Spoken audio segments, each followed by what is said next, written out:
দলটা কারো বাবার জমিদারি নয়, আজকে দিচ্ছে কালকে না দিতে পারে। তা বলে চ্যাট করে বসে বসে দলের পরনিন্দা করা চর্চা, ব্যক্তিগত কারণে পরনিন্দা করা চর্চা, অসম্মানের নামে পাঁচ কথা বলবো যে দলটাকে দুর্বল করবো, এই লোককে দল করতে হবে না। কলকাতা আদালত ঘোষণা করে দিয়েছে, যারা কিছু পায়নি তারাই দলটার কথা ভাবছে, আর যারা পেয়েছে তারা বলছে আরো দাও আরো দাও আরো দাও, চলো কোথাও যাবো। ঠিক এই ভাষাতেই বৃহস্পতিবার বাঁকুড়ার জয়পুরের ভাস্করানন্দ মঞ্চে দলীয় একটি কর্মসূচিতে বক্তব্য রাখলেন বড়জোড়া তৃণমূল বিধায়ক। এদিন বিষ্ণুপুর সাংগঠনিক জেলার কিষাণ ক্ষেতমজুর সেল আয়োজিত সম্মেলনে বিধায়কের ওই বক্তব্যের পরই অস্বস্তিতে পড়েছে জেলা নেতৃত্ব। প্রসঙ্গত, বিধানসভা ভোটের আগে দলের অন্দরে বেনজল বাছাই করে সক্রিয় কর্মীদের আরও বেশি গুরুত্ব দেওয়ার বার্তা দিচ্ছে তৃণমূল। সেখানে বিধায়কের এই মন্তব্য যে সেই বেনজলের দিকেই ইঙ্গিত করছে তা বলাই বাহুল্য। পরে নিজের বক্তব্যকে সমর্থনও করেছেন বিধায়ক। চা পা একটা টিম হয়েছে, যেটা চায়ের দোকানে বসে গল্প করা, আলোচনা করা, খারাপ ভালো মন্দ সব করে, সেটা থেকে আমাদের শিক্ষা নিতে হবে।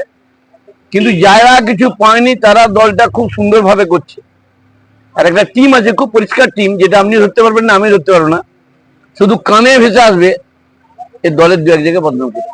সেই জন্য কৃষক শ্রমিক যারা রয়েছে তাদেরকে ঠিক মতো সম্মান দিয়ে কিন্তু আমরা অনেকে ডাকতে পারি না, অনেক সময় ডাকতে পারি না।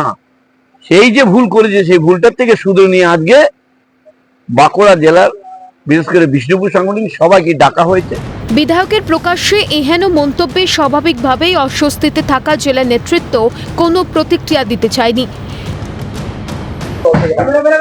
এইটার বক্তব্য অলোকদা দিয়েছে, অলোকদাই এর জবাব দিতে পারবে। তৃণমূলের এই কাজে কটাক্ষ করতে পিছপা হয়নি বিরোধীরা। বড় বড় কথা বন্ধ করা উচিত। ওনাকে প্রথমে গলায় গামছা নিয়ে বড়জোড়া বিধানসভা এলাকার মানুষের কাছে ক্ষমা চাওয়া উচিত। উনি বড়জোড়া এলাকার জন্য কোনো উন্নয়ন করেননি, শুধু টাকা রোজগার করে গেছেন। এখানে শিল্প থেকে আরম্ভ করে কয়লা বালি থেকে শুধু তোলা তুলে গেছেন। এখন উনি বড় বড় কথা বলছেন ফেলো করি মাখো তেল, অর্থাৎ নিচু স্তরের কর্মীদের কাছ থেকে উনি আরও টাকা চাইছেন। আজকে তৃণমূলের কর্মীদেরকে বলবো যে আপনারা সঠিকের জবাব দিন, এই তৃণমূল দলের সঙ্গে থাকবেন না। এই তৃণমূল দল এবং তৃণমূলের এই বিধায়ক তিনি এলাকার মানুষের জন্য কোনো উন্নয়ন করেনি, শুধু লুটে পুটে খেয়েছেন। আজকে স্টেজে দাঁড়িয়ে বড় বড় কথা বলছেন। ভোটের আগেই নিজের দলের কর্মীদের একাংশের দিকে আঙুল তুললেন তৃণমূল বিধায়ক।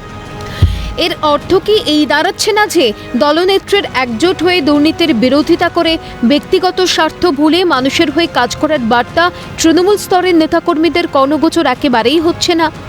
বাঁকুড়া থেকে স্বরূপ রায়ের রিপোর্ট, ক্যালকাটা নিউজ।